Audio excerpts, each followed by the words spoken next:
लगभग 1.5 महीने का समय हमारे लिए बहुत महत्वपूर्ण होगा। इसमें 9 या 10 को जो भी मुस्लिम धर्मगुरु घोषित करेंगे उस दिन उनकी बकरीद का कार्यक्रम संपन्न होगा पूरे प्रदेश के अंदर। और 14 जुलाई से लेकर के लगभग श्रावण पूर्णिमा तक यह पड़ेगा। 12 अगस्त को रक्षाबंधन का पर्व भी पड़ेगा। प्रत्येक सोमवार के साथ साथ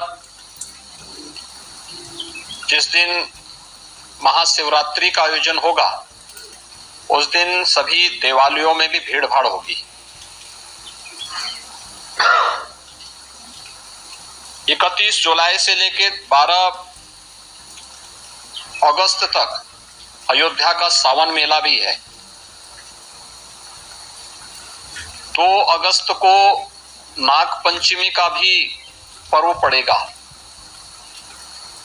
और 31 जुलाई से 9 अगस्त के बीच में मुहर्रम भी है। देखिए, सभी आयोजन एक दूसरे के साथ जुड़े हुए हैं। मुहर्रम के दौरान तृतीय सोमवार 1 अगस्त को पड़ेगा। चतुर्थ सोमवार 8 अगस्त को पड़ेगा। रक्षाबंधन का आयोजन भी इस दौरान है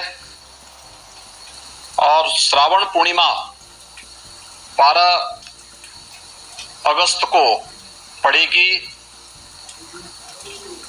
ये नागपंचमी, रक्षाबंधन और जो 3 सोमवार भी 2 सोमवार भी इस दौरान पड़ेंगे।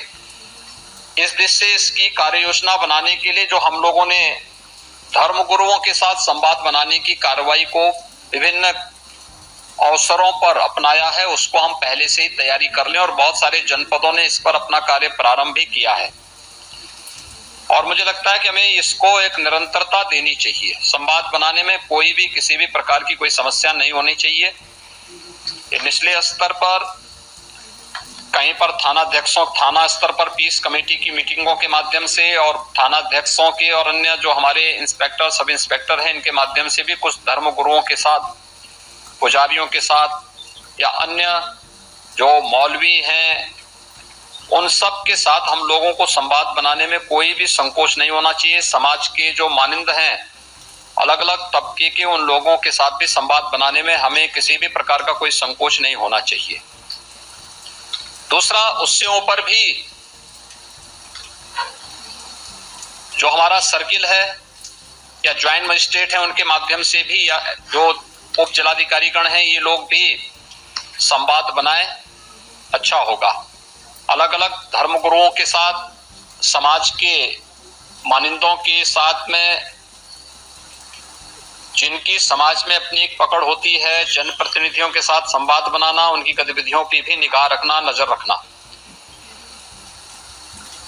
ऐसे ही जो एडिशनल एसपी और एडीएम स्तर के अधिकारी हैं, वे लोग भी अपने इस कार्यक्रम को करें और जनपद स्तर पर जिलाधिकारी और पुलिस अधीक्षकों को भी संवाद के इस कार्यक्रम को आगे बढ़ाना होगा। यह सुनिश्चित करें, क्योंकि ये सारे कार्यक्रम पड़ेंगे और 15 अगस्त को स्वतंत्रता दिवस का कार्यक्रम भी होगा, जो कि अमृत महोत्सव है आजादी का। तो इस अवसर पर कुछ विशेष आयोजन होंगे। उन आयोजनों के साथ पूरा प्रदेश जुड़ेगा। तो जितने भी ऐसे तत्व हैं जो एंटी सोशल हैं, एंटी नेशनल हैं, वे कुछ न कुछ गड़बड़ी करने का प्रयास करेंगे, माहौल को खराब करने का प्रयास करेंगे। इसलिए सतर्कता और सावधानी, इसके लिए संवाद हमारा महत्वपूर्ण है और संवाद के माध्यम से इसके समाधान का रास्ता निकालना, इसकी समीक्षा रेंज स्तर पर, कमिश्नरी स्तर पर, जोन स्तर पर निरंतर होती रहे। पर्व और त्योहार कोई भी हो, शासन की जिम्मेदारी बनती है वहां पर सुविधा देना और सुरक्षा का बेहतर माहौल देना। कोई भी पर्व और त्योहार हो, परंपरागत तरीके से हो, परंपरा से हटकर कुछ भी हम न होने दें। आयोजकों के नाम नोट करें, आयोजकों से हम लोग एप्लीकेशन जरूर लें और उनसे सुनिश्चित जरूर कराएं हमने गृह विभाग को भी मैंने एक परफॉर्मा उपलब्ध करवाया था कि उसे हर एक जनपद में उपलब्ध कराएं और उसी के माध्यम से अनुमति भी सुनिश्चित कराएं। शर्तें जोड़िए उसमें कि वह कहीं भी शांति को भंग करने वाली व्यवस्था में कोई भी ऐसा बयान नहीं देंगे, कोई भी ऐसा कार्य नहीं करेंगे जिससे शांति व्यवस्था भंग होती हो, या किसी जाति, मत, मजहब, वर्ग, संप्रदाय या किसी भी अन्य उसकी भावनाएं आहत होती है, कोई भी इस प्रकार की बयानबाजी न हो। इस पर ध्यान देने के लिए हमें जहां व्यवस्था बनानी पड़ेगी वहीं साथ ही साथ हम इस बात को सुनिश्चित करेंगे बकरीद के लिए मुस्लिम धर्म गुरुओं के साथ और इस आयोजन के साथ जुड़े हुए जितने भी लोग होंगे उन सभी के साथ हमें संवाद बनाना होगा। कावड़ यात्रा के लिए भी हमें कावड़ संघों के साथ, कावड़ संघ है बने हुए हर एक जगह, उनसे भी संवाद बनाना पड़ेगा। अगर हम उसी स्तर पर संवाद बनाएंगे तो बाद में जब ये भीड़ इकट्ठी होती है तो उस समय समस्या नहीं खड़ी होती है, तब ये कार्यक्रम एक रूटीन का हिस्सा बन जाता है, फिर उसमें कोई समस्या पैदा नहीं होती है। इसलिए उन सभी चीजों को हमें पहले से ही एक संवाद बनाकर करना होगा। मुहर्रम के अवसर पर भी मुहर्रम से जुड़े हुए जो अलग अलग ताजिया लेकर के जाते हैं उनके साथ पहले से संवाद होना चाहिए।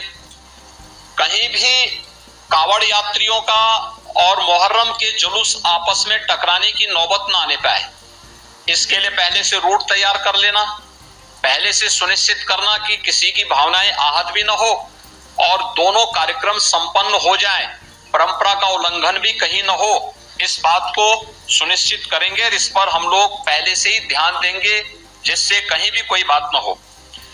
दूसरा, नगर विकास के द्वारा और पंचायती राज विभाग के द्वारा स्वच्छता को, सैनिटाइजेशन को जहां प्राथमिकता के आधार पर आगे बढ़ाना होगा, वैसे भी संचारी रोग नियंत्रण का एक कार्यक्रम 1 जुलाई से चल रहा है।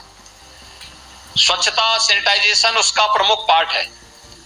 इसको हम विशेष रूप से एक अभियान के रूप में लें। बकरीद के दिन कुर्बानी जहां होगी और सार्वजनिक स्थल नहीं होगा, जो निर्धारित स्थल और पहले से चली आ रही वहीं पर होगा। हम सुनिश्चित करें कि यह स्थान कोई सड़क, कोई चौराहा या कोई ऐसा सार्वजनिक पार्क या कोई ऐसा स्थल न हो जहां को लेकर के अनावश्यक विवाद हो। और कुर्बानी के बाद जो भी वहां पर सॉलिड वेस्ट पड़ा हो उन सबको निस्तारण करने की भी व्यवस्था की जानी चाहिए, चाहे वह आयोजक करें, चाहे वह नगर निकाय या पंचायती राज विभाग से जुड़े हुए लोग करें।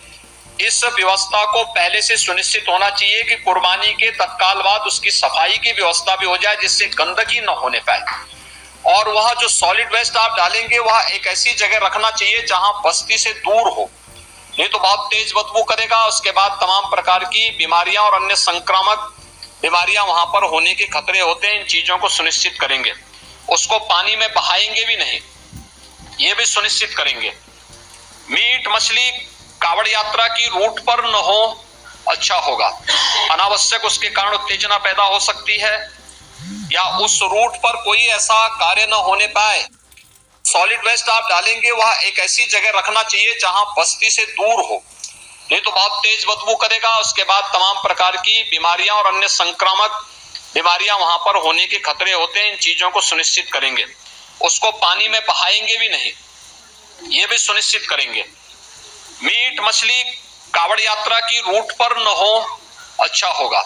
अनावश्यक उसके कारण उत्तेजना पैदा हो सकती है या उस रूट पर कोई ऐसा कार्य न होने पाए, क्योंकि कभी कभी लोग शरारतन कर देते हैं कि उस रूट पर ही किसी प्रतिबंधित पशु को मार करके फेंक देते हैं जिससे वे लोग उत्तेजित हो सकें, क्योंकि जो शरारती तत्व हैं वो हर प्रकार का संभव प्रयास करेंगे।